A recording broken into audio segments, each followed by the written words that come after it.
ప్రమాదం చోటు చేసుకుంది. కంటైనర్ లారీని ఢీకొట్టింది ఓ ట్రావెల్స్ బస్సు.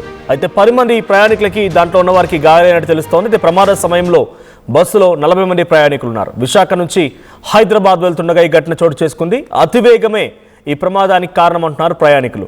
సో వరుస బస్సు ప్రమాదాలు వెంటాడుతూ ఉన్నాయి. సో చందుర్తి దగ్గర ఒక కంటైనర్ లారీని ఢీకొట్టింది travels bus. So travels bus 40 మంది ప్రయాణికులు ఉంటే దాంట్లో 10 మందికి చాలా తీవ్రంగా గాయాలే. మనం విజువల్స్తో చూస్తున్నాం.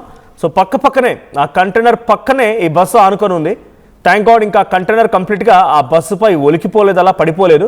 సో సైడ్ నుంచి అలా రాకుతూ వెళ్ళింది. ఆ తాకుతూ వెళ్ళిన క్రమంలో బస్సులో ఉన్నటువంటి 10 మంది టువర్డ్స్ రైట్ సైడ్ డ్రైవర్ వైపు కూర్చున్నటువంటి 10 మంది కూడా చాలా తీవ్రంగా గాయాలయ్యాయి. ఈ సంఘటన కొంత ఇప్పుడు అక్కడ ప్రయాణికుల్ని ఆందోళన గురి చేసింది. 40 మందితో వెళ్తున్నటువంటి ఆ బస్సు విశాఖ నుంచి హైదరాబాద్ వస్తోంది. 10 మందికి చాలా తీవ్రంగా గాయాలయ్యాయి. అయితే ఇక్కడ బస్సు డ్రైవర్ల యొక్క నిర్లక్ష్యం చాలా స్పష్టంగా కనబడుతోంది. ప్రతిసారి ఒక వెనుకాల నుంచి ఢీకొట్టడమో, టర్నింగ్ దగ్గర ఇంకేదో జరగడమో, లోయలో పడిపోవడమో, కాళ్ళలోకి దూసుకెళ్ళడమో, అంటే వాళ్ళు గమ్యస్థానాన్ని ఎగ్జాక్ట్ టైంకి రీచ్ అవ్వాలనేటువంటి ఒక డెస్టినేషన్ పెట్టుకొని. సో మీరు గమనించండి, మీరు బస్సెస్ బుక్ చేసినప్పుడు కూడా కొన్ని బస్సెస్ ఏం చెప్తూ ఉంటాయంటే, ఉదాహరణకి హైదరాబాద్ టు విజయవాడ లేదా వైజాగ్ వెళ్ళాలనుకుంటే కొన్ని బస్సెస్ 12 అవర్స్ అని, కొన్ని బస్సెస్ 8 అవర్స్లో తీసుకెళ్తామని, కొన్ని బస్సెస్ 9 అవర్స్లో. ఈ రకంగా ఒకరినొకరు కాంపిటీషన్గా పెట్టుకొని వాళ్ళు వేగంగా వెళ్ళాలని ఒక ఆలోచనతో చాలా నిర్లక్ష్యంగా బస్సును ప్రయాణం చేయిస్తూ ఉన్నారు. సో 14 గంటలు పట్టేటువంటి ఒక బస్సుకి ఇంకో బస్సుకి కేవలం 8 అవర్స్ ఎలా చేరగలుగుతోంది? ఎలా సాధ్యమవుతోంది? Because of the speed. వాళ్ళ స్పీడ్ కానీ, వాళ్ళు హాల్టింగ్స్ కానీ, వాళ్ళ యొక్క నిర్లక్ష్యం కానీ. సో నిర్లక్ష్యం మూలంగానే ఇంతటి వేగంగా వెళ్ళిపోయి ఆ బస్సుని ప్రమాదానికి గురి చేస్తున్నాయి ఆ డ్రైవర్లు, ఆ యాజమాన్యాలు కూడా. సో ఏఎస్ఆర్ ట్రావెల్స్ బస్సుని గుర్తుపెట్టుకోండి. సో ఒకటే మనం చేయాల్సిందల్లా, ఈ మధ్య కాలంలో జరిగిన బస్సు ప్రమాదాల్లో ఆ బస్సు ట్రావెల్స్ని గుర్తుపెట్టుకొని వాటిని పూర్తిగా అటు యాజమాన్యం కానీ పబ్లిక్ కానీ బ్యాన్ చేస్తే బెటర్ ఏమో. లేదంటే ఇంతటి నిర్లక్ష్యానికి డెఫినెట్గా వాళ్ళంతటా వాళ్ళు డబ్బులు సంపాదిస్తున్నారు. వాళ్ళు ఏం పుక్కెట్లో మనం తీసుకెళ్ళట్లేదు, ఫ్రీ సర్వీస్ ఏం కాదండి, వాళ్ళు డబ్బులు తీసుకుంటున్నారు. వాళ్ళ నిర్లక్ష్యం కారణంగా, వాళ్ళ యొక్క అతి కారణంగా మనుషులు అంటే మన ప్రాణాలు పోతున్నాయి అనవసరంగా. వరుస ఘటనలు ఒకదాని తర్వాత ఒకటి ట్రావెల్స్ బస్సులో వెళ్తున్నారంటేనే, ఎవరైనా ఎటు వెళ్తున్నామంటే పలానా వైజాగ్కో, విజయవాడకో, అనంతపురంకో వెళ్తున్నానంటే, ఉదాహరణకి ఏపీ స్టేట్స్లోకి వెళ్తున్నానంటే ఎలా వెళ్తున్నావు? Travels bus స్లీపరా? ఓకే, జాగ్రత్త, పక్కన ఉన్నాయి చూసుకో అనే పరిస్థితి వరకు దారితీసింది. చాలామంది వాటిని అవాయిడ్ చేస్తున్నారు, ట్రైనే బెటర్ ఆప్షన్గా చూస్తూ ఉన్నారు.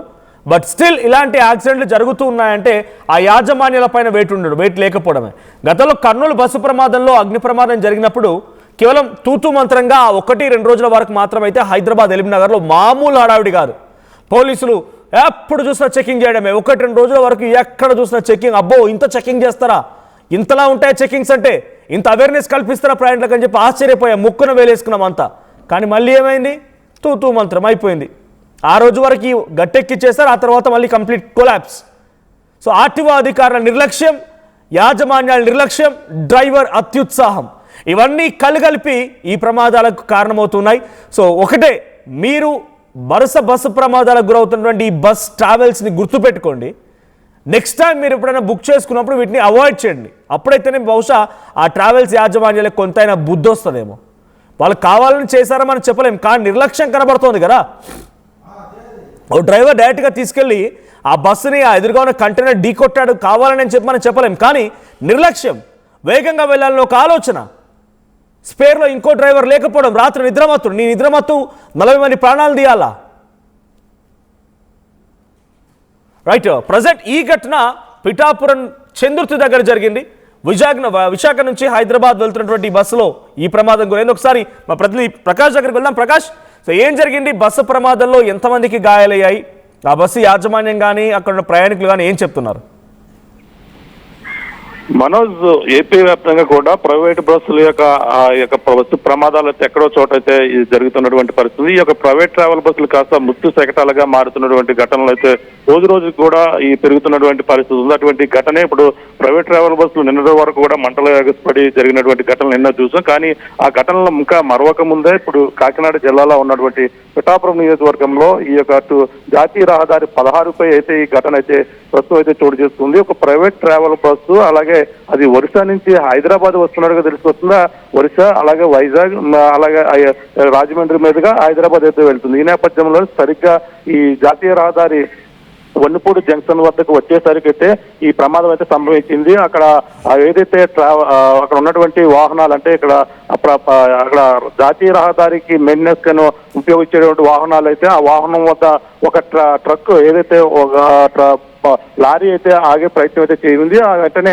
ఒక్కసారిగా అతి వేగంగా వస్తున్నటువంటి బస్సు ఏదైతే ఉందో ఆ బస్సు అయితే ఒక్కసారిగా ఈ లారీ కంటైనర్ అయితే ఢీకొట్టినటువంటి పరిస్థితి ఉంది. ఈ నేపథ్యంలోనూ మొత్తం లారీ బస్సులో ఉన్నటువంటి ఎదర భాగం అంతా పూర్తిగా డ్యామేజ్ అవ్వడం కాకుండా బస్సులో ఉన్నటువంటి 35 నుంచి 40 మంది వరకు కూడా ప్రయాణికులు ఉన్నారు. వాళ్ళందరూ కూడా అందులో 10 మంది వరకు కూడా ఆ బస్సు రైట్ సైడ్ ఉన్నటువంటి భాగంలో కూర్చున్న ప్రతి ఒక్కరు కూడా 10 మందికి పైగా అయితే తీవ్ర గాయాలయ్యాయి. వెంటనే వాళ్ళందరినీ అక్కడ ఉన్నటువంటి సమీపంలో ఉన్నటువంటి పత్తిపాడు ప్రభుత్వ ఆసుపత్రికి అయితే వైద్యం కోసం అయితే తరలించినటువంటి పరిస్థితి ఉంది. ఈ నేపథ్యంలోనే మిగిలిన వారందరూ కూడా రోడ్డు పైన రాత్రంతా కూడా జాగారం చేసినటువంటి పరిస్థితి. ఎందుకంటే అక్కడ ఎటు కాని పరిస్థితి, ఎటు వెళ్ళలేని పరిస్థితి. ఒక దూర ప్రాంతాల నుంచి వచ్చేవారు ఉన్నారు, ఒరిస్సా నుంచి హైదరాబాద్ వెళ్లే ప్రయాణికులు ఉన్నారు, అలాగే విశాఖ నుంచి హైదరాబాద్ వెళ్లే ప్రయాణికులు ఉంటున్నారు. ఈ నేపథ్యంలోనే ఈ ప్రమాదం ఏఎస్ఆర్ ట్రావెల్స్ ఏదైతే ఉందో ఆ ట్రావెల్స్ బస్సు డ్రైవర్ అతి వేగంగా వచ్చి ఈ యొక్క ట్రక్ ను ఢీకొట్టిన నేపథ్యంలోనే ఈ ప్రమాదం అయితే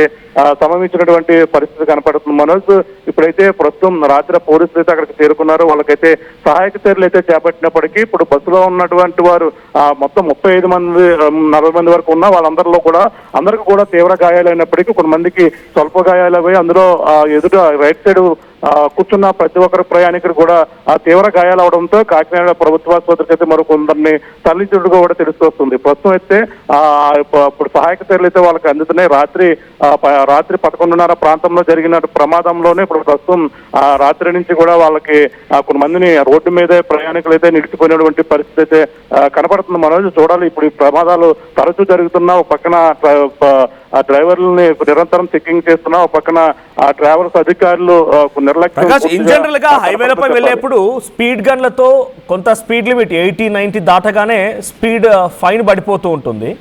సో అది కార్ల వరకు బైక్ల వరకు చాలా పెద్ద మొత్తంలో చలాన్లు ఎదుర్కొంటారు సామాన్యులంతా కూడా. కానీ ఇటువంటి యాజమాన్యాలకి స్పీడ్ లిమిట్ అనేది ఏదీ లేరా? అంటే ఇన్ని వరుస ఘటనలు జరుగుతున్నా ఏపీ ప్రభుత్వం చాలా సీరియస్గా తీసుకుంది. ముఖ్యమంత్రి చంద్రబాబు రివ్యూ చేశారు. ఈ బస్సెస్కి ఎటువంటి గైడ్ లైన్స్ జారీ చేశారా? యాజమాన్యం పట్టించుకోవట్లేదా, లేదంటే ప్రభుత్వమే కొంత సైలెంట్గా ఉండిపోతుందా? అంటే స్పీడ్ లిమిట్ పెట్టాల్సినటువంటి అవసరం ఉందా, ఆవశ్యకత కనబడుతుందా ఈ నిర్లక్ష్యం కారణంగా? ఖచ్చితంగా పర్యవేక్షణ లోపమే క్లియర్ గా కనబడుతుందని చెప్పాలి. ఎందుకంటే తరచూ ఎక్కడ ఏదో చోట జరుగుతున్న ప్రమాదాలని నివారించవలసిన అవసరం ఆ ప్రభుత్వ అధికారుల పైన ఈ యొక్క మొత్తం వీళ్ళపైన ఉంటుంది. కానీ పర్యవేక్షణ అయితే ప్రమాదాలు జరిగినప్పుడు మాత్రమే వాళ్ళంతా కూడా అడావడి చేయడం, కొన్ని ప్రాంతాల్లో బస్సులు చెకింగ్ చేయడం, డ్రైవర్లు సరిగా ఉన్నారా లేదా అని కూడా పూర్తిగా ఇటువంటి ప్రమాదం జరిగిన 2 రోజులు 3 రోజుల వరకు ఇవన్నీ జరుగుతాయి. తర్వాత సర్వసాధారణ మళ్ళీ నిర్లక్ష్యం సదా మామూలు అన్నట్టుగా మళ్ళీ ఉంటాయి, మళ్ళీ ఈ ప్రమాదాలు జరుగుతుంటాయి. కానీ అక్కడ స్పీడ్ కంట్రోల్ వ్యవస్థ ఉండాలి. అంతేకాకుండా డ్రైవర్లు సీనియారిటీగా ఉన్నారా, డ్రైవర్ల యొక్క పనితీరు ఎలా ఉంది, తను ముఖ్యంగా నైట్ ప్రయాణం చేసేటప్పుడు తను మధ్యలో ఉన్నాడా, ఇటువంటివన్నీ కూడా కొన్ని ప్రాంతాల్లో చెక్కింగ్లు అయితే నిర్వహిస్తున్నారు. కానీ ఆ చెక్కింగ్లు తూతు మంత్రంగా నిర్వహించడం వల్ల ఇటువంటి ప్రమాదాలు కూడా చోటు చేసుకునే అవకాశం ఉంది. మొన్నటి వరకు కూడా జరిగినటువంటి ప్రమాదాలు, అలాగే దాని నేపథ్యంలోనే హైవే పైన కూడా నిఘా ఏర్పాటు చేయడం కాకుండా ప్రత్యేకంగా కొంతమంది సిబ్బంది ట్రావెల్స్ సంబంధించినటువంటి అధికారులను ఇప్పటికప్పుడు కూడా పరిశీలిస్తున్నారు, అలాగే చెకింగ్లు అయితే నిర్వహిస్తున్నారు. కానీ ప్రమాదం జరిగిన కొన్ని రోజులు మాత్రమే దానిపై పూర్తిగా నిఘా ఉంటుంది. తర్వాత ఆ తూతు మంత్రంగా అంతంత మాత్రంగానే పర్యవేక్షణలు ఉంటున్నాయి. ఆ యొక్క స్పీడ్ కంట్రోల్లో ఈ యొక్క డ్రైవర్ల యొక్క పనితీరు వాళ్ళ యొక్క సీనియారిటీని ఆధారపడి ఉంటుంది. కానీ అక్కడ ఇప్పుడు ఈ రోజు జరిగినటువంటి ఘటన, రాత్రి జరిగిన ఘటన చూసుకుంటే ముఖ్యంగా డ్రైవర్ అతివేగమే ప్రధానంగా దీనికి ప్రమాదానికి కారణంగా కూడా తెలుసుకొస్తుంది. ఒక పక్కన కంటైనర్ ఎదురుగా ఒక ఏదైతే జాతీయ రహదారికి మెయింటెనెన్స్ సంబంధించిన వాహనం అడ్డుగా వచ్చిందని ఈ యొక్క కంటైనర్ సంబంధించిన డ్రైవర్ అయితే కొంచెం స్లో చేశారు. స్లో చేసిన నేపథ్యంలో వెనకాల బస్ డ్రైవర్ ఎదర వెహికల్ అది స్లో అవుతుందా లేదా అనేది కూడా అబ్జర్వేషన్ ఉండాలి. అతను సీనియారిటీని బట్టి అబ్జర్వ్ చేస్తారు. కానీ అతను ఆ విధంగా కాకుండా ఒక్కసారిగా అతివేగంగా వచ్చి కంటైనర్ స్లో అవుతున్నటువంటి కంటైనర్ను ఒక్కసారిగా ఢీకొట్టిన నేపథ్యంలోనే ఇది వెళ్ళి మళ్ళీ అక్కడ మరొక వాహనాన్ని ఢీకొట్టింది. ఈ విధంగా అయితే ప్రమాదం అయితే చోటు చేస్తుంది. అధికారులు అయితే మాత్రం నిర్లక్ష్యం లోపం అయితే క్లియర్ గా కనపడుతుందని చెప్పాలి. మనం చూసాం ప్రైవేట్ ట్రావెల్లో మంటలు వస్తే మాత్రం మందులో ప్రాణాలు గాలిలో కట్టిపోతున్నాయి, అలాగే మంటలకు ఆహుతవుతున్నాయి. అటువంటి ప్రమాదాలు అంటే ఇప్పుడు ఇది జరిగినటువంటి ఘటన ఆయిల్ ట్యాంకర్ సమీపంలోనే ఢీకొట్టిన నేపథ్యంలోనే కొంచెం దృష్టిలో ఈ యొక్క పెను ప్రమాదమే తప్పిమని చెప్పాలి. ఎందుకంటే ఆయిల్ ట్యాంకర్ బస్ కి లెఫ్ట్ సైడ్ ఉంటుంది, కానీ రైట్ సైడ్ మాత్రం ఉంటే మాత్రం ఈ అటువంటి ప్రమాదం జరిగితే ఈ యొక్క అగ్నిశలాలు అయితే ఎగసిపడే అవకాశాలు ఉన్నాయి. యాక్సిడెంట్ జరిగిన తీరు చూస్తూ ఉంటే ఓవర్టేక్ చేసే క్రమంలోనే ఈ బస్సే వెళ్ళి టాంకర్ ని ఢీకొట్టిందా, ఆ కంటైనర్ ఢీకొట్టిందా అన్న రకంగా ఉంది. సో ప్రయాణికులు ఏం చెప్తున్నారు? అంటే ప్రయాణికులు అప్పుడే కొంచెం నిద్రమత్తులోకి వెళ్ళబోతున్నారు. అంటే ఇంకా మనకి మధ్య అర్ధరాత్రి 12:30 దాటిందంటే మాత్రం మనకి నిద్రమత్తులో ఉంటారు. కానీ కొంతమంది ఎక్కిన వారు ఉంటారు. సమీపంలోనే అన్నవరం దాటింది, అక్కడ కొంతమంది ఎక్కిన వాళ్ళు ఉంటారు. ఈ విధంగా ఉంటే కొంచెం అప్పుడే వాళ్ళంతా కూడా నిద్రమత్తులోకి వెళ్ళే ప్రయత్నం, అంటే అతి వేగంగా చాలా వేగంగా వెళ్తున్నారని కూడా ఆ వేగంతోనే ఈ విధంగా ఆ లారీని కంటైనర్ ని ఓవర్టేక్ చేయబోయి ఈ ప్రమాదం జరిగిందంటే ప్రయాణికులు అయితే చెప్పుకొస్తున్నారు. అప్పటికి కూడా మాకు అతివేగంగా అంటే కొంతమంది మీరు చెప్పినట్టుగా ఆ టయానికి వెళ్ళాలి, ఆ బస్కి ఈ సమయం నుంచి ఈ సమయానికి అక్కడ చేరుకోవాలని కూడా చెప్తారు. కానీ వాళ్ళు చేరుకోవాలనే ఆతత్రం తప్ప ఆ ప్రయాణికుల భద్రతని వాళ్ళని క్షేమంగా తీసుకెళ్లాలన్నది కూడా ఎవరికి కూడా ఈ యొక్క ప్రైవేట్ ట్రావెల్కి అయితే ఉండకపోవడంతో ఈ ప్రమాదాలు అయితే జరుగుతున్నాయి.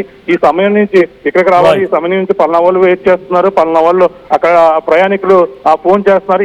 ఈ విధంగా వీళ్ళు వెళ్ళిపోవాలనే ఆతృతతో ఉంటారు తప్ప ఈ వాళ్ళ ప్రయాణికుల యొక్క క్షేమం స్లోగా వెళ్దాం అనేది కూడా ఎవరిలోనూ కూడా కనిపించిన పరిస్థితి కనపడుతుంది. కానీ ఇప్పుడు జరిగినటువంటి ప్రమాదం అతి వేగంగా వచ్చి ఓవర్టేక్ చేయబడంలోనే ఈ కంటైనర్ ఢీకొట్టి ఈ యొక్క ఘోర ప్రమాదం అయితే చోటు చేస్తున్నటువంటి పరిస్థితి కనపడుతుంది. Manoj, right, thank you Prakash.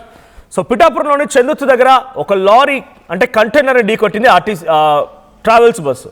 So ASR travels bus అనేటువంటి ఈ బస్సు విశాఖ నుంచి హైదరాబాద్ వస్తున్న 40 మంది ప్రయాణికులు ఉన్నారు. సో ఆ కంటైనర్ ఢీకొనడంతో సుమారుగా 10 మంది ప్రయాణికులకి చాలా తీవ్రంగా గాయాలై ఆసుపత్రిలో చికిత్స అందిస్తున్నారు. అయితే వరుస ప్రమాదాలు ప్రజల్ని భయభ్రాంతులకు గురి చేస్తున్నాయి. ఈ ప్రమాదానికి గల ప్రధాన కారణం వేగమైనట్టు తెలుస్తోంది. స్పీడ్ కంట్రోల్లోకి లేకపోవడం, నిర్లక్ష్యమే కారణంగా తెలుస్తోంది. సో దయచేసి ఈ వరుస ప్రమాదాలు ఎదుర్కొన్నటువంటి ఈ యాజమాన్యాల్ని ప్రభుత్వమైనా కొంత వారిని దృష్టిలో ఉంచుకొని వారిపైన కఠిన చర్యలు తీసుకోవాలి. లేదంటే పబ్లిక్గా మనమే ఈ ట్రావెల్స్ బస్ యాజమాన్యాల్ని ఆ పేర్లు గుర్తుపెట్టుకోండి. నెక్స్ట్ సారి మీరు ఎప్పుడైనా వెళ్ళాలనుకున్నప్పుడు వీటిని కంప్లీట్గా మీ లిస్ట్లో నుంచి బ్యాన్ చేయండి. అప్పుడైనా వీళ్ళు కరెక్ట్గా పనిచేయడం మొదలు పెడతారేమో. సో స్పీడ్ లిమిట్ గన్స్ హైవేలపై వెళ్తున్నప్పుడు కారులో కానీ బైక్స్ పై కానీ సామాన్యులకు మాత్రం ఒక 80-90 స్పీడ్ పడగానే టక్కన క్యాప్చర్ చేసి ఫైన్ వేస్తున్నారు. మరి బస్సులో క్యాప్చర్ చేయడం లేదా? వీళ్ళకి స్పీడ్ లిమిట్లు పనిచేయవా? స్పేరో డ్రైవర్ ఉన్నారు లేదని చెక్ చేసుకోరా? మినిమం కన్సర్న్ లేకుండా, సేఫ్టీ ప్రికాషన్స్ లేకుండా ఈ ట్రావెల్స్ యాజమాన్యాలు ధనార్జనమే డబ్బే ధ్యేయంగా ఈ బస్సులు నిర్వహిస్తూ ఉన్నాయి. సో వరుసగా జరుగుతున్న ఈ ప్రమాదాలు ప్రజల్ని కొంత భయంతో వెంటాడుతూ ఉన్నాయి.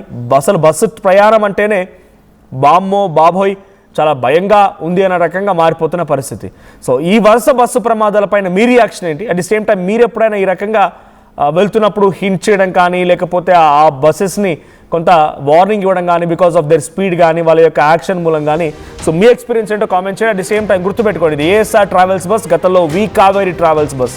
ఈ వరుస బస్సు ప్రమాదాలు ఈ ట్రావెల్స్ బస్ యాజమాన్యం గుర్తుపెట్టుకొని వాటిని పూర్తిగా బాయ్కాట్ చేసే ప్రయత్నం చేయండి. బికాస్ ఓన్లీ ఇలాగైనా మారతారేమో ఒక ఉద్దేశంలో మాత్రమే.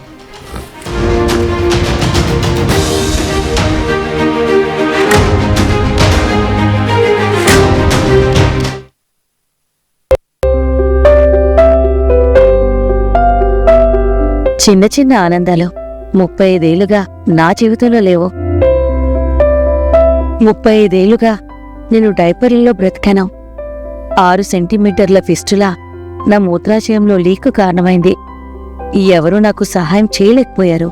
ఏఐఎన్యూలో వైద్యులను కలిసే వరకు. అక్కడ వారు రోబోటిక్ శస్త్రచికిత్సతో నాకు పరిష్కారం ఇచ్చారు. వారు నా ఆత్మవిశ్వాసాన్ని కూడా తిరిగిచ్చారు. Precision Care makes it possible. The Center for Robotic Surgery at AINU. Bringing the industry expertise to the classroom. KL deemed to be university.